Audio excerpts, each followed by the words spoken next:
ایسے کئی واقعات میری زندگی میں ہوئے ہیں، لیکن ایک آپ بیتی میں سنا رہا ہوں آپ کو۔ ایک عورت مجھے ملی، اس نے کہا کہ میرا بیٹا بند ہے، جیل میں ہے، وہ ایک کیس میں، اور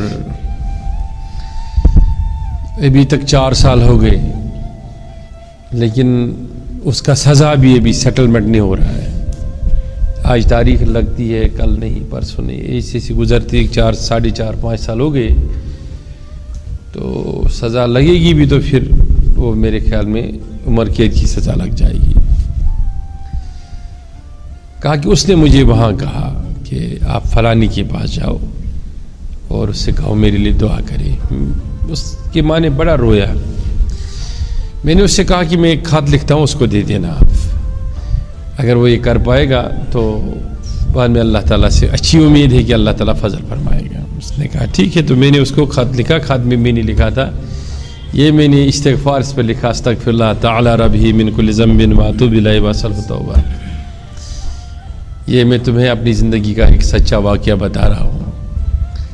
تو میں نے اس کو بولا کہ اس کو بولنا دن اور رات میں اس کو 3636 بار پڑھے آپ، 3636 بار۔ اس کا کیا وجہ تھا پڑھنے کا اتنی تعداد میں، وہ میں کبھی آپ کو بولوں گا۔ تو میں نے اس کو بولا لیکن اس تعداد سے کم نہ پڑھیں، اس سے زیادہ جتنا پڑھیں۔ تو اس نے اس کو کہا، پھر 2 مہینے بعد، 15 دن بعد، یا مہینے بعد، یا 1.5 مہینے بعد وہ مجھے ملی، تو اس نے کہا کہ اس قیدی نے کہا، اس کے بیٹے نے کہا کہ میں کبھی کبھی 5-6 ہزار 7 ہزار بھی پڑھتا ہوں۔ تو میں نے بولا اس کو توکل کرو۔ پھر 3 مہینے نہیں گزرے کہ وہ جس کیس میں تھا وہ کیس صحیح ثابت نہیں ہوا،